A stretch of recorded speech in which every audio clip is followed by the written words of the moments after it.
Good evening, everyone. I hope you're well. Thank you for joining us this evening. Welcome to the Competitor's Ultimate Guide to Sim Racing with guest speaker Scott Mansell, founder of Driver 61. Also joining the panel on the call is Becky Maidment and myself, Katie Baldwin from Motorsport UK. And we're primarily here just to monitor the Q&A and field any questions for Scott as we move through. Before we begin, just a few housekeeping points to note. Please be aware that this webinar is being recorded. As mentioned, there's a Q&A function which you should be able to see at the bottom of your screen. If you'd like to ask any questions, please post them on here and they'll either be answered naturally through the presentation when Scott, as Scott kind of discusses the topic, or when he pauses to take questions and we'll field them then. That's all from me. Enjoy the session and I'll now hand over to Scott. Thank you very much, Katie. Thank you everyone for joining us tonight and taking the time. Sim racing is a really interesting subject for myself and a lot of our clients and audience at Driver 61, both from just the pure enjoyment of sim racing itself, but also for how it can supplement and improve your real world racing performance. And as sim racing and sims have got better and better over the last probably 5 years, for sure they can help your real world performance. So I'm going to go over some broad topics within sim racing, the software that we're using, the type of sim that is probably most beneficial, and how to use the sim to improve your real world performance.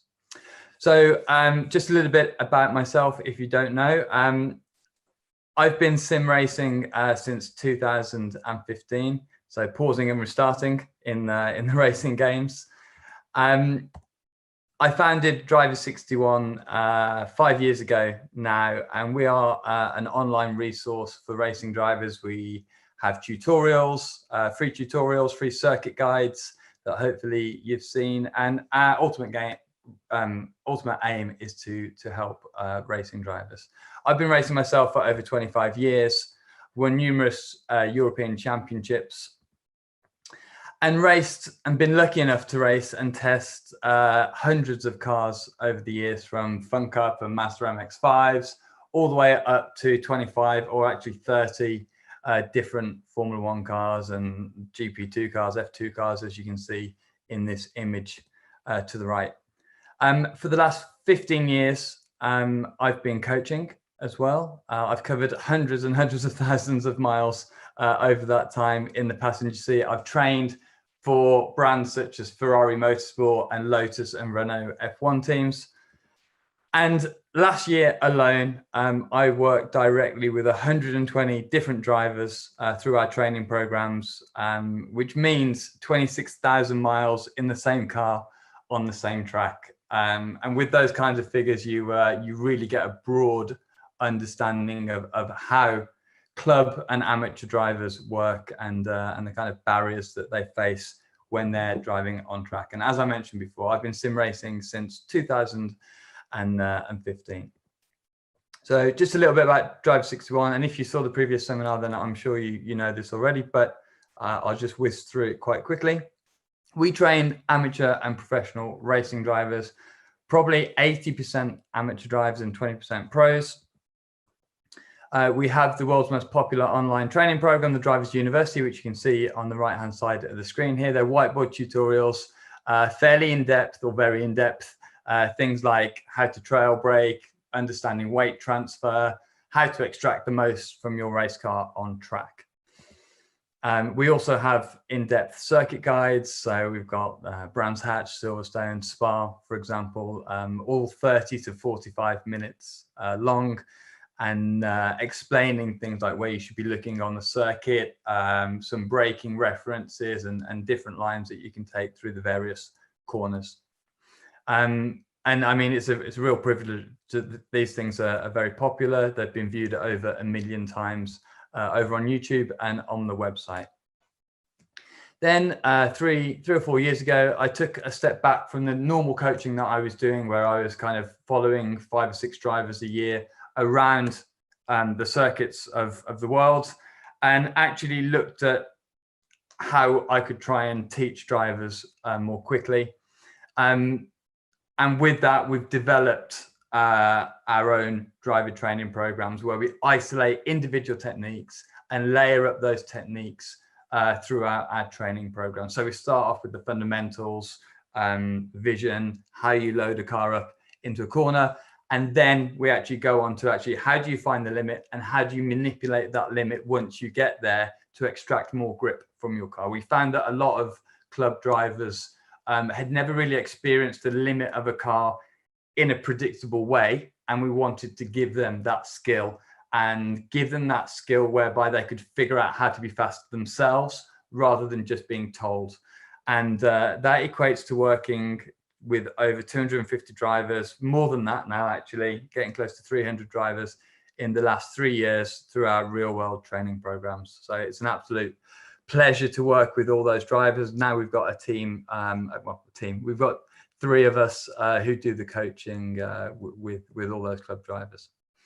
We also, about 9 months ago, at the end of last year, started to train sim racers. And now we work with over 300 sim racers a month. Obviously, that market's a bit bigger. And we run them through fairly similar concepts that we actually run our drivers through in the real world.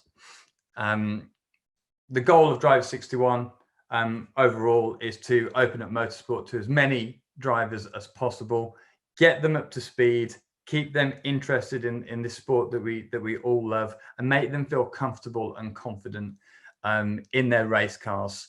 Because there's nothing worse than running around the circuit and not being quite sure when the thing's going to slide or let go. And that's what we try to do. So just a few points about the journey that we all go through. And this relates to the sim as well. But, you know, this seminar is about how we can use the sim to help our real world racing. At the end of the day, we're focused on the real world. We want to be quick in the real world, but the sim is a good option to help that. So the journey begins from, you know, the first time you do a track day or a test day with somebody, all the way up to when you are on the podium and hopefully winning races. And it's actually quite a predictable journey, the steps that you have to go through. When we've taken this look back and this kind of overall view, there are very definitive points as you go and as you develop as a driver. And there are certain problems that also come along at various points that are very predictable moments. If you do understand these kind of blockages and these issues that you might have, whether that be how to trail brake or overslowing a car into a corner, or not actually understanding racecraft particularly well and what's fair and what's legal with racecraft, if you know where these issues are, then obviously you can navigate this journey much more quickly. And there are 6 stages through this journey. First of all, you need to have perfect car control. How do you trail brake? How do you get the perfect amount of rotation? How do you have the natural feel of a driver? Then it moves to actually finding the limit and expanding that limit. The limit is a band. It isn't just a single line. I've got to the limit, the car's sliding. Actually, you can go beyond that. And through manipulating your technique and assessing what's happening with the car at one point in a corner, and then adapting your technique to suit that, you actually open up the limit, you generate more grip, and therefore you can corner faster. You also need to get up to pace, for example, in a short qualifying session quickly, and get up to the limit quickly, and also minimize mistakes. So over a race stint, it's really important that we minimize any errors that you have, because they can really easily accumulate to tens of seconds over a race distance. We also need to make sure that we utilize our track time really efficiently, and that you continually make steps forward over testing and a race weekend. Otherwise, you're going to get left behind. The difference between a decent driver and a very good driver is that they will build up session upon session, and even within that session, they might be tweaking setup or pushing themselves that little bit harder. understanding the circuit conditions that little bit better, which ultimately means that they're going to end up on the podium. As I just mentioned briefly in that last point, setup is also very important. It can be the last % or so of lap time. And so it's really important that you give accurate and honest feedback, and that you have an efficient strategy to develop your car and move it forward. So understanding what feels fast and what you need to change after understanding what's limiting the car from going more quickly. And then finally, you need to understand how packs of cars work at the start of a race, for example, or just general racecraft when you catch somebody up and want to overtake them in a confident way, in an assertive way, and a way that means that you're not going to risk any contacts. And all of these points on the driver's journey can actually be supplemented or improved on within the sim if done in the right way. So the big question, and I've heard many drivers kind of on either side of the fence with their sim, is sim racing actually useful for real world training?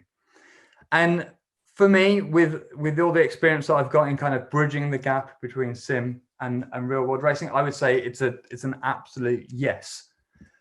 But it has to be done properly. You have to have the right equipment, you have to be using the right software, and you have to be approaching the situation in the right frame of mind, so that it will in fact help your real world performance rather than hinder it, because it is possible that you can go the wrong way and it actually means that you build some bad habits.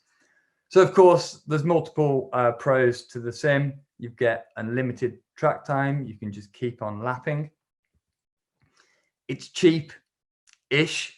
You know, I was just talking to Katie before this and talking about, this is my sim behind. I say cheapish because if you really want to be able to work on your technique properly, you're going to have to spend a bit of money so that you get the high quality feeling through the steering wheel, so that you get the good feeling on the brake pedal, for example. But I'm going to go into more detail about that a little bit later on.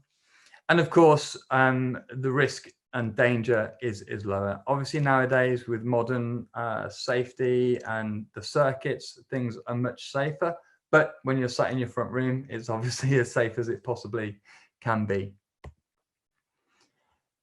Sims are great for learning circuits, even if you're kind of at the lower end using a PlayStation and, you know, a Logitech steering wheel. You can still use a sim for learning which way a circuit goes and understanding the flow of a circuit.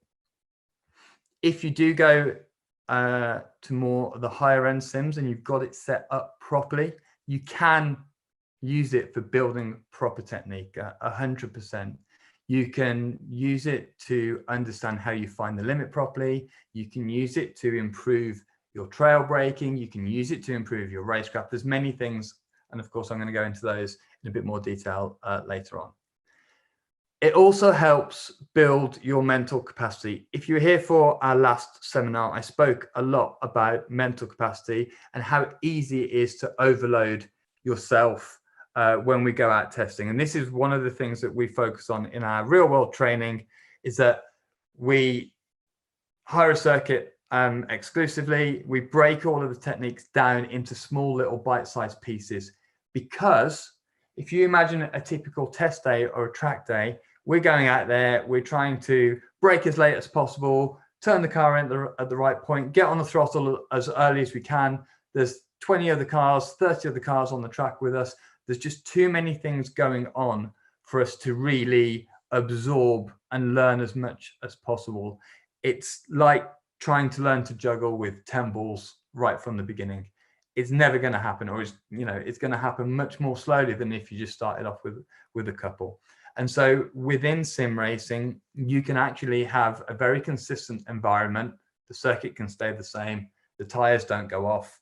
You can do whatever you want on the track. And so you can build up your capacity, you can train yourself, and then you can gradually begin to go racing and change a few of the variables within that. But it does give you a very stable environment to start off this process. It also really helps with iRacing and with your racecraft and with absorbing pressure in that area. And I'm going to talk a bit more about one of the software that we use, but there's a software that I'm sure you've heard about called iRacing, and the racing on there is actually very good because they have a specialized like penalty system, and so you approach the racing like you would do in the real world. You can't take any risks when you overtake, otherwise you get disqualified, and that affects your driver rating and so on. But basically, the mental approach that you take here is pretty similar to the real world. And actually, when I'm doing an online race, I feel more nervous than I do in the real world. I think because you're kind of isolated here, and there isn't, you don't have that kind of physical movement in the sim. It's easy to get a bit more nervous. So the sims are very good for learning how to deal with this pressure that we would get in the real world. And along the same lines, you get more exposure to racecraft. You get more frequent exposure to racecraft. One of the things that is quite difficult to train in our training programs, or impossible, is racecraft.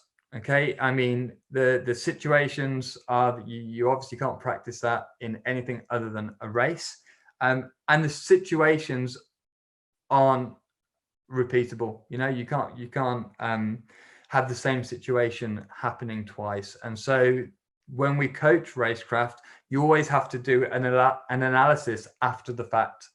But in the sim, you can do 20 races a day if you really wanted to. And so you just get more exposure to racecraft, and you learn how cars flow around each other when you're in traffic. And so it's absolutely fantastic for that.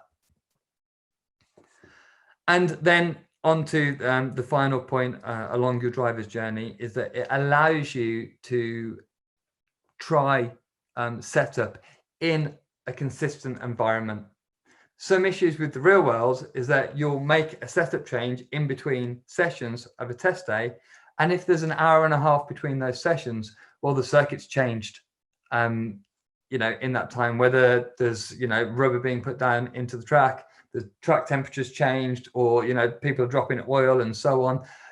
There's too many variables going on, and sometimes it can be difficult to actually understand if a setup change has actually made the difference between sessions.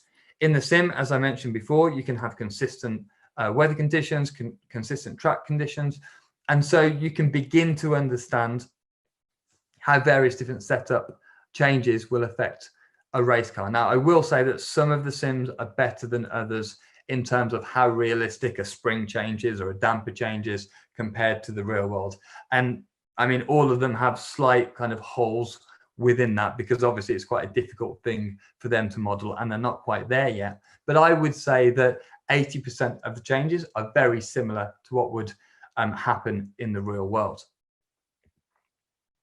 So what aren't sims useful for? They aren't the golden ticket. They are there to be used, but you do need to be wary of a few things. The first one, and probably the most obvious, is that you don't have absolute feeling in a sim. You're basically sat there static, and you don't have that seat of your pants feeling. You don't have the G-force in your body. So at the moment, there is no other solution for that other than actually getting on track in the real world and feeling that. And so we can't replicate that at the moment. I'm sure one day it will happen in the future. But for the moment, we can't do that. I mentioned this as a pro, but it's also a con, that there's no danger aspect to it. So this is what I mentioned. When you need to use sims, in a conscious way, you don't want to go in with the frame of mind that you can just, click restart and go again. Go straight out the pits, go off at the third corner and just restart again. if you are using the sim to improve your real world performance, you really need to approach it in the same way that you would do in the real world. Try not to go off, because we don't want to kind of get you into that frame of mind. Of course, you can build those bad habits, as I've just mentioned. Too easy to crash and reset. Again, I mentioned this as a pro, but it is also a con. You have that unlimited track time, but in the real world, we have very limited track time. And so what I try to do is keep my sessions quite short so that I'm finding the limit of the car quickly in a way that I would do in the real world. The ability to have repetition is great, but if it takes you grinding out 100 laps to get to the pace, that's not going to help you in the real world. And so there's two kind of separate things here. And this is where some of the, if you've ever seen any of the sim races that go into the real world racing, some of them do struggle because they get quick in the sim just through massive repetition, you know, 6, 7, 8 hours a day of repeating the same laps over and over again. So of course they're going to get quick, but that doesn't really help you in the real world. So I would say, you know, less is more in some cases, where you can actually do too much work and just going through off muscle memory rather than having a kind of proactive plan, as I spoke about in our last seminar. And then of course, depending on the software that you use and the kind of level of driver you are, the racecraft is sometimes less than perfect. You get drivers who can approach racing in quite an aggressive way and take more risks than we probably definitely would in the real world. And that's one reason why the iRacing software is so good, because it actually does a good job in controlling this.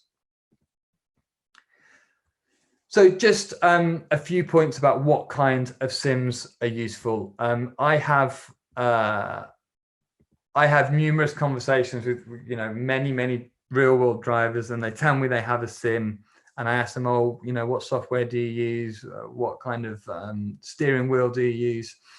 And it turns out that they have, you know, like a Logitech plastic steering wheel. They have a 25-inch monitor that's miles away from them, and they have, you know, only linear potentiometer brake pedals and throttle pedals. And while that's okay for learning circuits, as I mentioned before, if you really want to learn proper technique, you need to have a simulator that has a load cell brake pedal. So it's the brake pressure that the computer actually recognizes, rather than just the distance of the brake pedal. You need to have a high quality steering wheel and so on. The reason that I mention this, and I'm going to go through the kind of 3 different types of simulator, broadly speaking, in a few moments. But the reason that I mention this is that you need to understand the limitations of the equipment that you're using. If it isn't up to scratch, then only use it for learning a circuit, learning the direction of a circuit. If you really want to work on that technique, you need to be giving yourself the right information. You know, one of the areas where sims struggle is that you don't get as much information from the circuit and your vision as you would do in the real world. And so because we are limited with the information that we're getting from the computer, that information needs to be as high quality as you can get. And when it's coming through a belt driven or a gear driven plastic steering wheel and you know, not very high quality pedals, then it's a different story. So I just wanted to go over what kind of are the most important pieces of equipment if you want to replicate the real world experience in the sim. And first of all, it's got to be the pedals. Really just the brake pedal.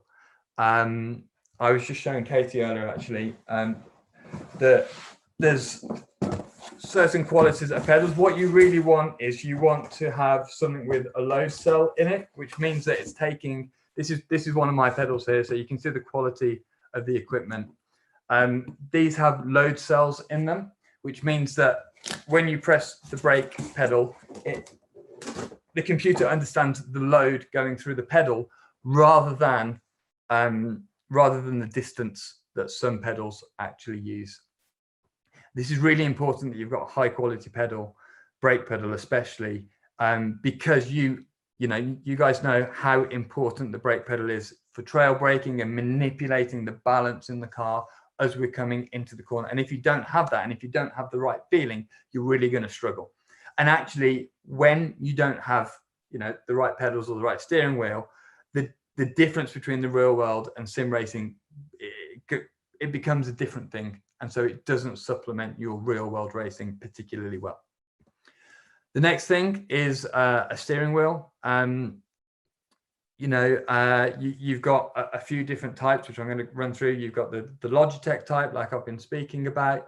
You've got like a Fanatec belt driven type, and then you've got the direct drive wheels. And they obviously get more expensive as you go up the higher quality, but the detail and the feeling that you get in the wheel improves significantly. So you can feel the understeer in the car. You can feel when the car rotates in the higher end wheels. And so that's why it's critically important that you have these high quality pieces of equipment, but also set up properly so that you are getting an equivalent feeling through the steering wheel that you would get in the real world. The next thing is, especially for real world racers, I would say VR is important, and actually isn't that expensive. A VR headset is actually cheaper than a big monitor here. So I've got this big monitor you can see behind me. I've also got VR, but the VR is like significantly cheaper than the screen. The reason that real world racers generally prefer the VR is because it projects onto your eyes a slightly different image. So you get 3D, you get the perception of depth, which really helps with consistency. It also really helps to develop your vision when you're out on the circuit. And if you saw the last seminar or any of our videos online, you know how important vision is to being quick on track. And so I've found that real world racers will go much more quickly, and actually, even more importantly, more consistently without going off if they use VR. So that's the third thing that you should take a look at. Then the rig, I mean, it's not that important. All you need is something nice and sturdy. It doesn't really matter how it looks. You just need to make sure that nothing flexes. Obviously, depending on the type of car that you're driving in the sim and the wheel that you have, the forces can actually be quite high. And so you don't want anything kind of flexing when you're turning the car into a corner. You want all of that feedback direct into your hands, not going through the rig. And finally, the software. There aren't too many options with the software that you will be using. So that's why it's last on the list. Finally, it's the hydraulic motion. We've all seen these crazy sims that go up and down, round and round. And I've used a few of them. And to be honest with you, they're definitely not worth the money. And I don't even think they're really worth having. I've been on a couple where they have two posts, and it just hints at kind of rolling the car over as you turn in. So it gives you that feeling of knowing when the car's rolled and the tires flexed underneath it. It can be a bit beneficial, but for the money that they cost, it probably doesn't improve your driving or the feeling that you have significantly. So I'm just going to go over a few types of sims very quickly. First of all, we have a basic sim here. You can see things to note here. The wheel, I think that's a Logitech wheel. A little screen, which means when you have it set up like this, you're not able to use your peripheral vision as you would do on a normal, in the real world. You don't have this peripheral vision on the side here, and so you're limited by what you can see. Also, that the field of view there set up wrong. It's too far away. And then, the pedals will only work off a linear potentiometer, not a load cell. And so that really affects the feel that you have on the brake pedal.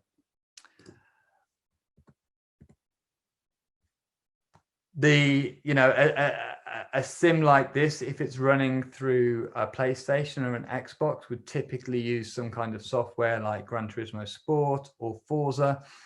And even within that software, the cars don't have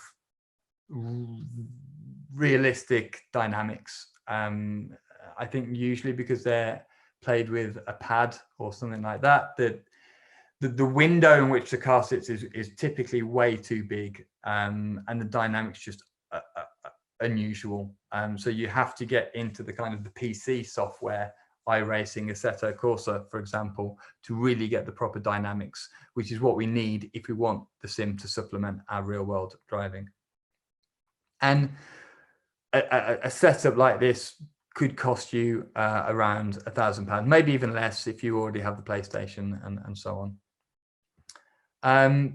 You can use that for learning a circuit, very basic technique, like kind of understanding the fundamentals of a racing line, but beyond that, it isn't great.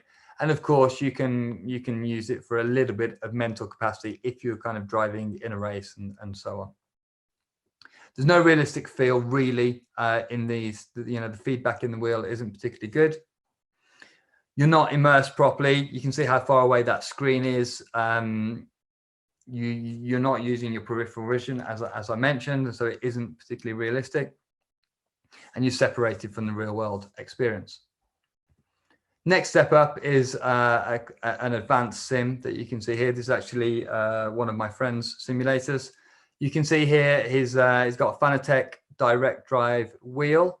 So the feeling in the wheel will be really good, really detailed. He's got some Huizenfeld pedals, which is actually the pedals that I just showed you, which have the load cell in the brake pedal. He's got a shifter there, which is great if you are driving anything that has a gear stick. And he'll be running something, because he's got a PC, he'll be running software like iRacing, Assetto Corsa, where the car's dynamics are very realistic compared to the real world.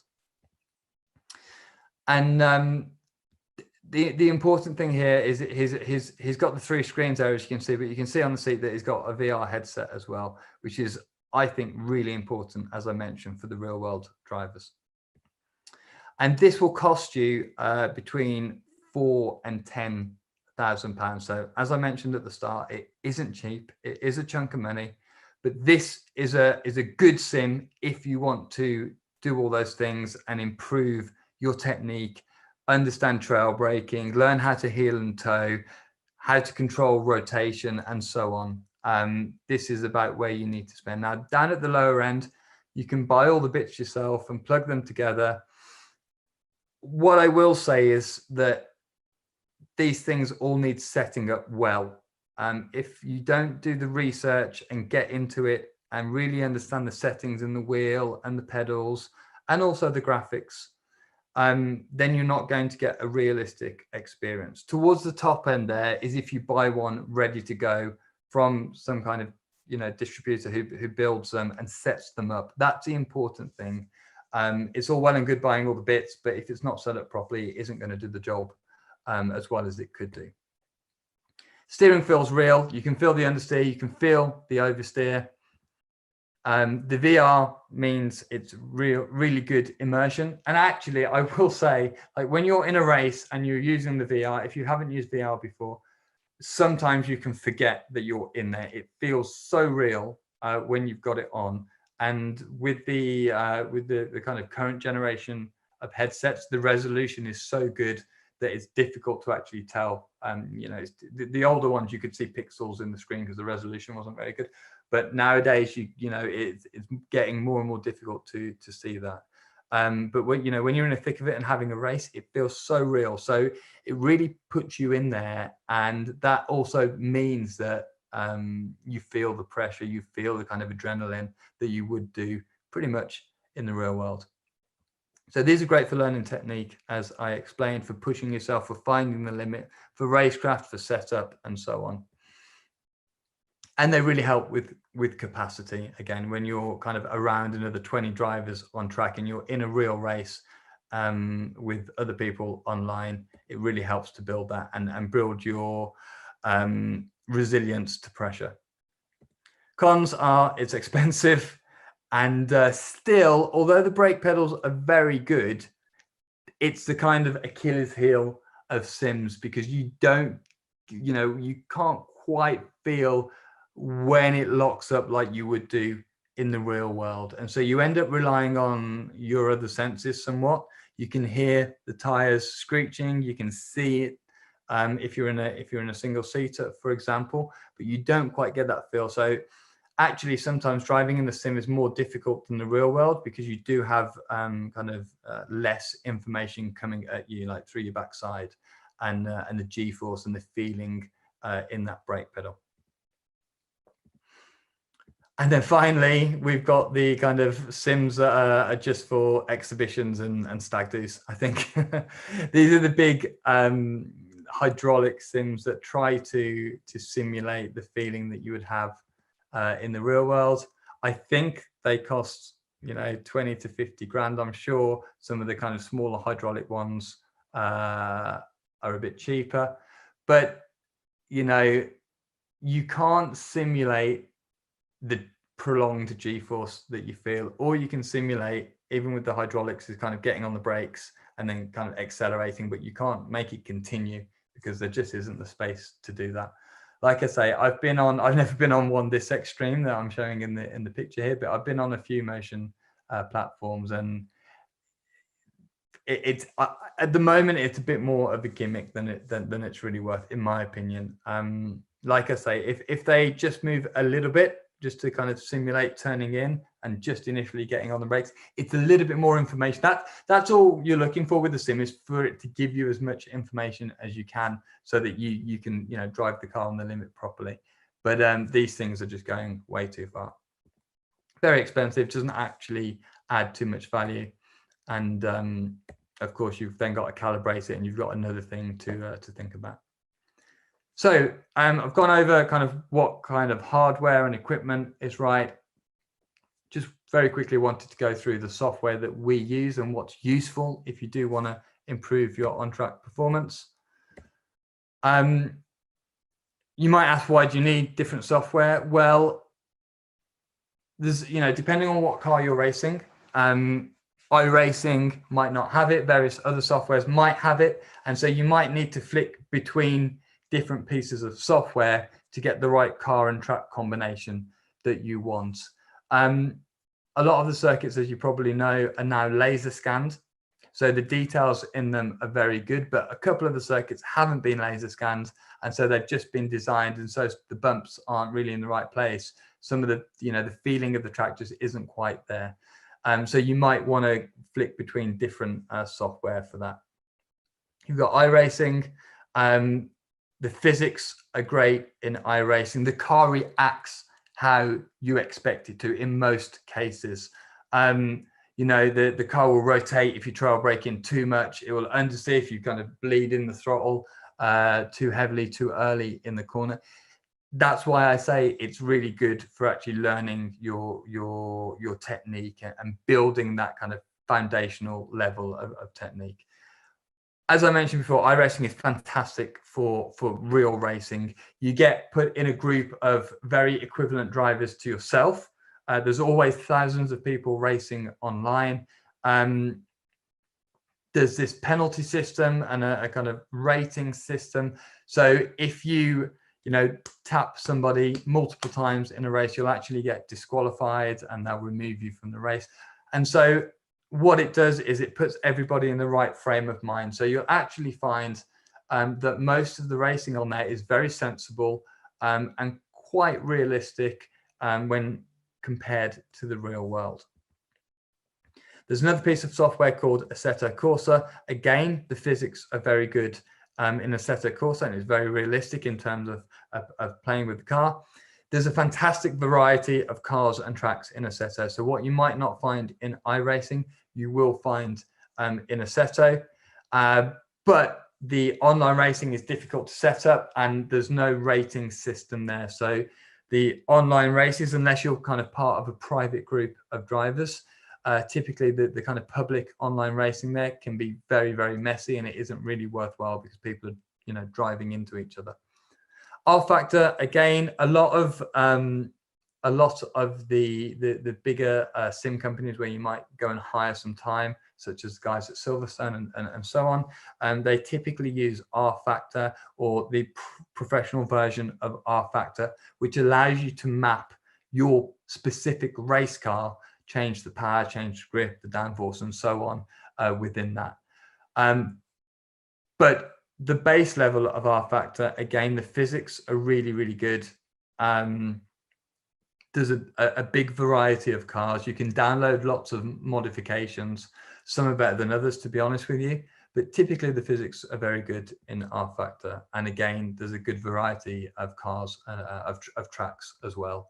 But again, the online racing is difficult to manage. So basically, I use a mixture of these three, depending on the car or the circuit that I want. And I only use iRacing for racing, because it's the kind of most well-regulated one out there. And yeah, I would stay away from software such as Project Cars, Gran Turismo Sport, and Forza, just because the physics are very separate to the real world.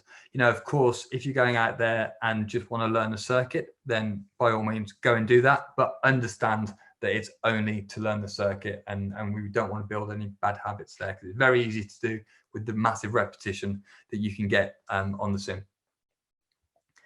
So how do we actually use the sims to improve our real world performance? Again, I would say to you, use it with caution and use it consciously. Don't just pound around. It's the same in the real world, with the points that I mentioned at the start. You need to use your track time efficiently. You don't just want to pound around building bad habits. If you've got the right equipment, you can 100% train like you would do in the real world, and like our real world training programs, I would suggest beginning with vision. Vision is everything. Using it to actually train your eyes for scanning, coming into the corner, looking through the corner. That gets a bit easier if you use VR, because you do have that depth perception, although it can still be done on a wraparound screen as well.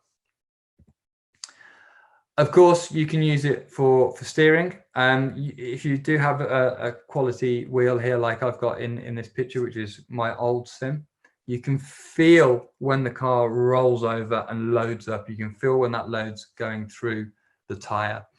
And so you can practice this over and over again, understanding where that limit is, and build that muscle memory so that when you do go in the real world, it's there, and it's your kind of, your fundamental technique, your base level technique is already embedded. Of course, you can use it for braking. And what's actually really good is, when we train drivers in the sim, it's exactly the same as the real world. The process that we go through is exactly the same. So typically, we try to get the car to the limit, to a limit in the mid-corner phase. And then once we've got the car to a limit, we think about which end of the car is limiting us from going faster. So imagine you're coming into a corner, you're on the brakes, you're easing up, but you're trail braking into the corner, and the rear of the car is sliding. Well, if that were the case, the front of the car, if it was a mechanically gripped car, not an aero car, but even in an aero car really, in that case, the front of the car has got too much grip. It's got too much weight over it. And so the likeliness is that you're trailing the brakes too much. The nose is pushing those front tires into the track, and the rear is up in the air, feeling a little bit lively. If you have the right kind of sim, you will feel all of this. So in that case, we need to assess what's going on. What's stopping us from going faster? It's the rear of the car in that situation. So what can I do with my technique? Well, I can ease up off the brakes a little bit earlier, shift some of that weight, allow the front to rise up, shift some of that weight to the rear of the car to get rid of the oversteer. And therefore, we improve the balance of the car, improve the overall grip of the car, and we should be able to go through the corner more quickly. When you increase the limit in that way, you then have proper technique, and it could be that the car's not actually sliding or not at the limit again, because you've gone in with the same speed, but you've improved your technique, generated more grip, and so now you're sitting actually just below the limit. So you end up going up in steps where you'll be at a limit, then you'll improve your technique at that speed, and then you go a bit quicker, and then you improve your technique at that speed, and you keep on going like this until you actually get to the absolute limit. And as I mentioned in the last seminar, the difference between kind of self-imposed limit, dropping grip out the car with poor technique, and the absolute limit is actually quite significant. And so what the sim is useful for in this situation, as long as you're consciously kind of working toward this, is the process, the journey of finding the limit, and then assessing what you're doing and manipulating your driving style to generate as much grip. This is what we do, you know, all the time in our real world training programs. But the sim is great for kind of compounding this and building upon that, whereby you run through this journey multiple times on multiple corners, and it's the process that's important, not the, you know, the absolute values in the pedals, because, you know, it will be slightly different between the sim and the real world. It's just getting there and going through that process and discovering how to get fast. I've just mentioned about the limit. Now, the one thing about the sim, as I mentioned before, is that you can actually learn racecraft in a different environment.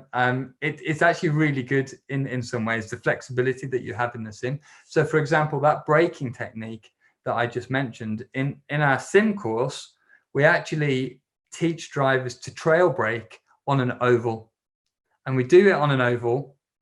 I mean, it's a little bit boring because you're just going round and round, but we do it on a tight oval because it's basically the same corner over and over again. And so you can really get massive repetition, and you can really hone in on really precise trail braking technique there, and you can just keep on doing it. Of course, that's something that we can't really do in the real world, but it's great that you have the flexibility to do that in the sim. And it goes the same with racecraft. Aside from having the option to do multiple you know, races in an evening, we actually run classes whereby we have 8 drivers, and we have 4. We run it actually like, you know, like a martial arts lesson, where we pair drivers up or put them in small groups, and then we have them a defender and an attacker. And one person obviously has to defend, the other person has to try and find a way around them. And the idea is that the defender stays, you know, defending offline, trying to be as quick as they can, but off the typical racing line, which is where the issues normally come. And the attacker tries to, you know, get them to be on the wrong part of the track and find their way around them. And it's that flexibility, it's that that means the sim is just really powerful for doing stuff like this, because you can, if you think about it in a different way, you can have, you know, those controlled environments which we could never get to do really in the real world. And finally, we've got setup. As I mentioned earlier, conditions change in the real world. We can have static conditions in the sim, and so that really helps setup. Whether that be, you know, raising rear ride height and trying to feel what it does. And my advice here is the same as in the real world, really. You don't want to be changing setup unless you really have consistency and a good feel in the car. If you don't have good feel in the car and you don't have the consistency there, you won't be able to feel the setup changes. You won't know if it's yourself or whether it's the setup. So you really need to work on all of the fundamental stuff, the vision, how you load the car up into the corner, your trail braking, get that right, get consistent with that first before you even start making setup changes in the sim. And then start off with simple things like initially raising the rear ride height or lowering the rear ride height, which will affect the car in every type of corner and every phase within those corners. And then you can get a bit more creative as you get more comfortable with changing setup. But without a doubt, the sim is a great place to change setup. I've got a couple of clients who have started their journey with setup or understanding setup in the sim, and then transferred that very well into the real world and that they get a good understanding. As I mentioned at the start, it isn't absolutely perfect. Sometimes I'll make a change and it doesn't do kind of exactly what I expect it to do. But as a whole, it is a very good resemblance of what would happen in the real world. So I know I've whizzed through all of those points today. I know I went on for a couple of hours last time, so I've tried to trim it down today, and I've done that. We've just kept it within the hour, and we've got 10 or so minutes longer if you guys want to stick around for any questions that you have there. But I mean, I will finish by saying that, you know, the sim is a fantastic tool if you do use it in the right way, and it can certainly make you a better racing driver. Cool, thank you, Scott. That was really interesting to listen to there. We've got a couple of questions. First one that's come in says, are there any series or cars you've particularly enjoyed driving that you can't find in any sims? Oh, well, yeah, I suppose some of the, you know, you can find some of the old F1, the XF1 cars that I've driven in the Sims. People have modified them and created their own, but the quality of the mods, as they call them, isn't particularly good. And so that's one thing actually to consider. If you are trying to find a car, try and find it from an official source if it exists. And if it doesn't exist, probably try to find a car that's similar from an official source as well. Some of the kind of third-party mods are pretty good, but some of them can be very bad. So try to, you know, if you're trying to match your race car, try to find one that's similar from a good source. Cool. Next question. Have any sims nailed driving in the wet? I wouldn't say they've nailed it, but they've got much closer, especially with the last release of Assetto Corsa Competizione, ACC. There's two types of Assetto Corsa, and the latest one, which is only really GT cars, they've got some dynamic wet weather conditions. So the circuit dries up, there's a dry line and things like that. So that would be, if you want to work on your wet driving, I would work on that, but they only have GT cars on there, which could be an issue. Cool.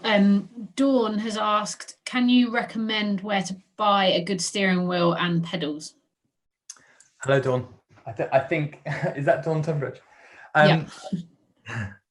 I mean, you can go direct to Fanatec. You can go to Digital Motorsports. Have a good selection. There's many out there.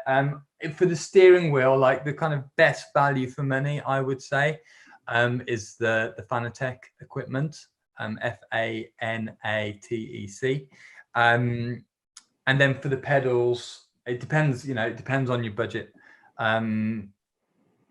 Fanatec are good, and Huizenveld, which is a Dutch company, are very good as well. I can write those names down for you if anyone wants.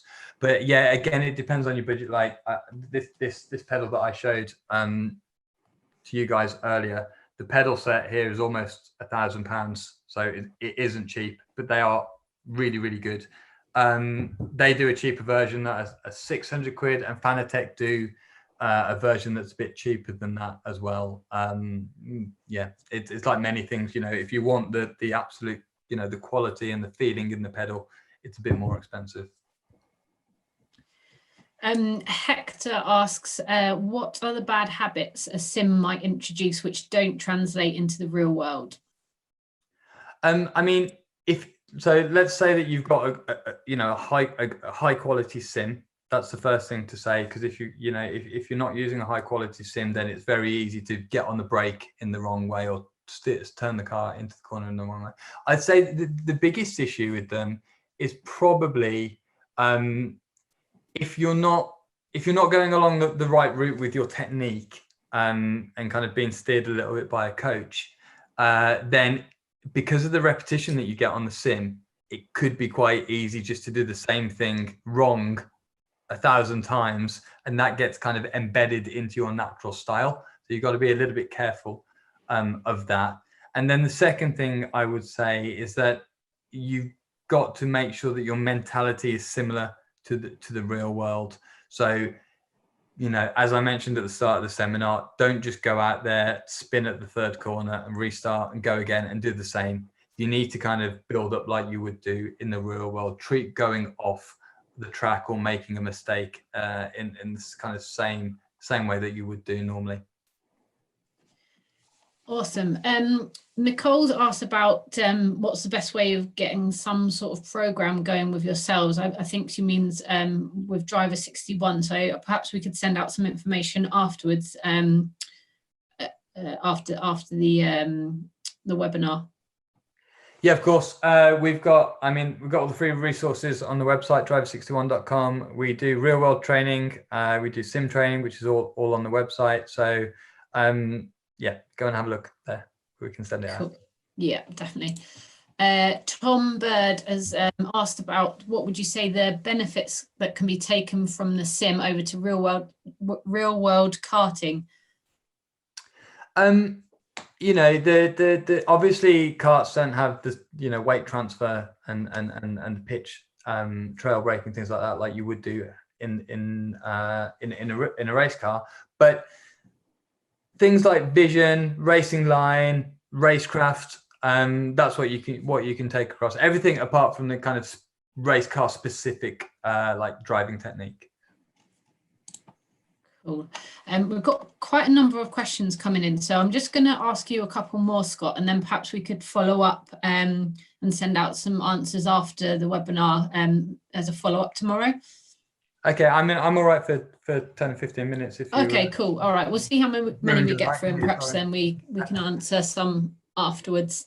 Okay, next question from Peter. How would you structure a sim testing session? Find 2 hours and do 20-minute sessions like on a test day? Yeah, I would. I'd do 20 minutes. I'd have a cup of tea. I'd go and do 20 minutes again. Give yourself a bit of a break in between. I would probably like also change the track conditions so that there's a little bit of variability there, because the danger is if there's no I know I mentioned that the lack of variability can be a good thing, but it can also be a bad thing because you just get into this you know, you understand the limits, the limit of grip if you don't have any variables. So I would actually change it so that kind of changes as it would do in the real world. And it's only, you know, it's only small differences, but it means that you will have to adapt your technique in a slightly different way. Awesome. Somebody has asked, do you find that the lap times achieved on a sim can be replicated on a circuit? No, not really. Not consistently. I wouldn't have said so. I think the important thing to for me to say here, and this is a really good point actually, really good question, is that you don't use the sims so that you can just copy everything when you go into the real world. Know that they are different. It's like jumping into a slightly different car, for example. The braking points are going to be different. The minimum corner speeds are going to be different. What the sims are useful for are understanding your technique, understanding the journey to extracting the most speed from the car. So how you manipulate your braking trace or whatever that might be. It isn't a case of, okay, this car's the same as my race car. This track's the same that I'm going to next week. Oh, I'm braking at that braking board and then going to repeat it. I would say that that's a bit of a tricky area to be in. Treat it as something separate. Treat it as a way to push yourself through that journey of finding the limit as many times as you want to, and then take that process and apply it to your race car. Okay, next question. What should I look for in a VR headset? Oh, technical question. Okay, this is a difficult one. First of all, I've got some further reading materials here. So there's a website called simracingcockpit.com. I don't know if they have a VR guide on there. But check that out because it's really well researched stuff, and it's from a racing driver actually. So he's kind of bridging the gap as well. So it's about his sim and the various different things that he's used. The refresh rate is important, so how quickly the images come up. So that's one thing, and then the resolution is important. But if you look at many of the online reviews, I've got an HP one. I know the Valve indexes are good as well. HP have just released another one as well. But I can't give you too many details on that because I don't know what the kind of full range is out there. But take a look at Sim Racing Cockpit. I'm sure there's something on there. Keith asks, do you utilize telemetry in the sim? Yeah, I do actually. So we coached a couple of the IndyCar drivers, Tony Kanaan and Adrian Fernandez, during lockdown when they were doing an esports championship. And so we used it very heavily then actually because we were trying to teach with our sim coaches and me and Tony. We were trying to teach in the sim specific techniques. And we used the data traces there. There's a fantastic tool called VRS, in which you can actually, it's like VBox software or any other kind of data logging software online, and you can actually download their laps, their benchmark laps. And so it's a great resource because you can be practicing. You can see what the trail braking is like of a pro sim driver, and you can find your way there with that. So yeah, we do use it, and it's quite a powerful tool. Cool. Here's a technical question. Hopefully I get this one right. It's from Ben Newman. Do you have any preference between a load cell brake pedal setup and a braking circuit made up with a proper hydraulic circuit with brake calipers and master cylinders, etc.? Are they worth the extra complexity and expense? Oh, that's a difficult one. To be honest, I haven't used one of those for 3 or 4 years, so I haven't had a back-to-back comparison recently. But so I mean, I'm not really answering this question, but I would say that a good quality load cell pedal like I've got here is good enough to do what you need to do. So I don't know whether the calipers would be worth the extra expense. Cool. Graham Ridgway asks if there is good coverage of UK circuits. Hi, Graham. Yes, there is. A lot of the MSV circuits have been scanned. Silverstone on a couple of the pieces of software has been scanned as well. So when I say scanned, that's important because they actually 3D scan the circuits, and so it's got all the bumps, all the coloring of the curbs is correct. The curbs feel right. The surfaces are all perfect. And so, yeah, all of those UK circuits, Alton, Donington, Silverstone, Brands, yeah, they've all been scanned at a high quality as well. A question about monitors. Would you pick a 49-inch curved monitor over 3 27-inch monitors? Oh, that's a good question. So this is a 49-inch curved monitor, if you can see there, sorry. I'd say triple screens is probably better because they come further back. Although I think LG are just releasing an even tighter curve. I don't know if it's out yet or it's about to be out. So I haven't tested that yet. So maybe that's the way to go. But certainly this one is kind of, I'd say it's the curvature is about, I don't know, like I don't know what it's kind of curved like this. It's not particularly curved. I'd say that isn't great, but triples are better than that. But try the VR. The VR is definitely the way to go. Cool. Ian commented on how far sim racing has come in the past 20 years and asks, where do you think it will be in another 20 years' time? Yeah, 20 years. So I'm guessing here, but I think it will be difficult to distinguish between real world and the sim by that point. already you can see the younger drivers are supplementing their careers with sim racing. You know, you saw Lando winning a lot of the IndyCar stuff. He was super fast because he spent so much time on there, and it genuinely does help them. So in terms of how it's going to affect motorsport as well, I think definitely the connection across real world racing and sim racing to help is going to improve. And that's one of the reasons why we are investing in sim training and developing drivers on that side of things as well. Awesome. You've got about 4 or 5 questions left. Are you happy to continue and answer those, Scott? Yeah, of course. Yep, cool. So we've got a question from Molly Dodd. Do you find it harder to concentrate when driving on simulators in comparison to driving in real life? If so, how do you deal with this? No, I'd say not. Especially when I'm, and keep on going on about the VR, but especially when I'm wearing the VR, it's so immersive that I'm focused like I am in the real world. And for me, that's why I can jump in a sim and use a different, piece of software and a different steering wheel and whatever it might be.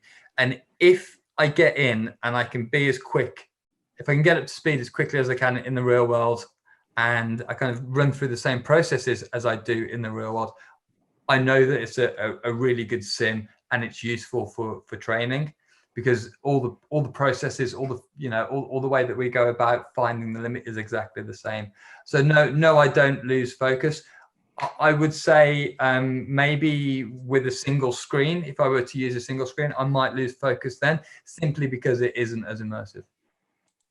Okay.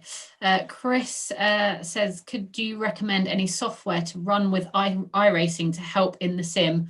I currently use Crew Chief and VRS telemetry.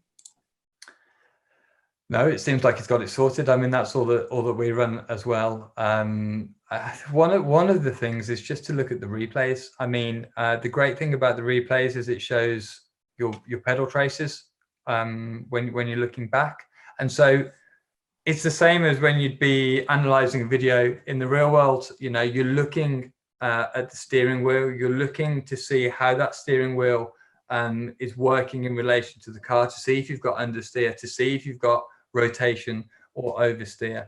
And you can combine that information with what's going on with the pedals and work out how you need to be faster. So you need to look at the body language of the car and then look at what you're doing with the steering wheel and the pedals, and that will help you understand the balance of the car and how you might be able to be quicker. Can the trailing of brakes be used for karting in the same way as the brakes tend to be on the rear? No, it isn't exactly the same way, because the reason that you trail the brakes, I think the profile it looks pretty similar, but you're not trying to manipulate or manage the weight of the car moving around on the springs in a go-kart, so it's slightly different. Okay, cool. Last 2 questions. What are the differences between oval, NASCAR and circuit racing, Silverstone for example, in a sim? That's quite a broad question. It's the same as the real world. I mean, I've not done too many oval races. I've just done them for fun. It's quite good fun, actually. But yeah, I mean, of course, it's just the same as it is in the real world. The road circuits, the road courses, they're more dynamic, and you have to turn right sometimes. And the ovals is more about being smooth and those really small, fine margins. Okay. Last question. I have recently signed up for your sim racing course after hearing about it on Race Department. What iRacing tracks would you recommend practicing on? I'm not going to tell him. Part of it is that you go to a new track each week, and you'll see in the course, we actually, as I mentioned before, we kind of go between lots of different circuits that kind of better describe different techniques that we work on during each week of that course. So it's a 4-week program. There's vision, steering, braking and manipulating the limit. And we go to various different circuits that do that. But go along with the course and don't do too much repetition. Try and get there in that kind of in that more realistic way if you are training for the real world. Cool. That's all the questions answered, Scott. Did you have any final thoughts you wanted to share before we close off? Not that I don't, I think I've gone over them all really already. Don't spend too much money on a sim. I know £8 a lot of money, but don't go over that. I've had clients who've been, giving me all kinds of silly figures with that. To get the thing to do what you want, I'd say between £4 and £8. Don't go any more than that.